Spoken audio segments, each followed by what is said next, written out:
Palitan natin ng gear kasi nga ayan ay napudpod.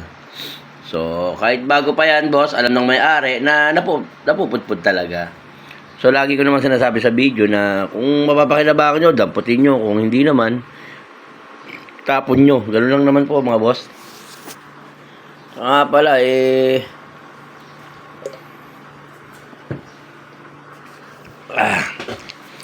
ayan, mga boss. Pinalitan natin. Ito dapat nang ilalagay natin, mga boss. Kaya lang, masyado siyang malalim. So, may tendency na umislide.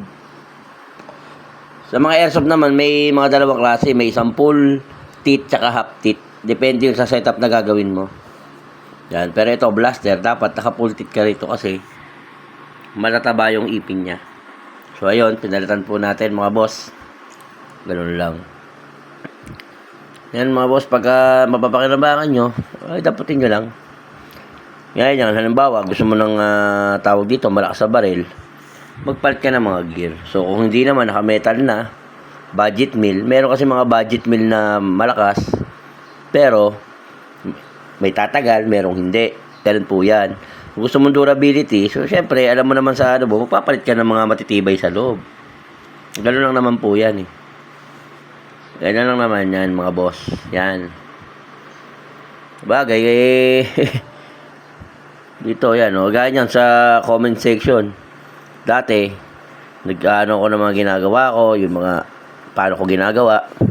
Sasabihin, nagmamagaling, ganito, ganyan, ganyan. Nung hindi naman ako sumagot, madamot. Sabihin, hindi nag-share. Pero isa lang natutunan ko. Maganda o pangit ang gawin mo, may nasasabi pa rin. Kaya tuloy lang. Kung ikaw matampuin ka sa buhay mo at marami kang hinanakit, wala, matatalo ka. Tuloy-tuloy lang. Kaya sa mga gaya kong gumagawa, mga boss, tuloy-tuloy lang, gawa lang. Walang siraan lang. Nagdala nga rito, gawa ni ganito. Wala naman ako sinasabi. Ganun lang talaga, boss, nasisira talaga. Kahit ako, boss, hindi naman ako perfecto. Marami akong error. Marami akong pagkakamali. May mga times pa nga na okay rito, pag pinadala, biglang mansirado. Kaya nagbibigay ako ng warranty. Ganun lang naman yung mga boss. Ano lang tayo rito, chill-chill lang. Diba? Ayan, gagawin ko nga rito, boss. Ang setup nito is, ang setup nito ay high speed ang ginawa. Ano ko rito, boss?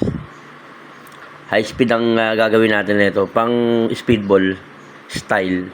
Ayun, mga boss, salamat.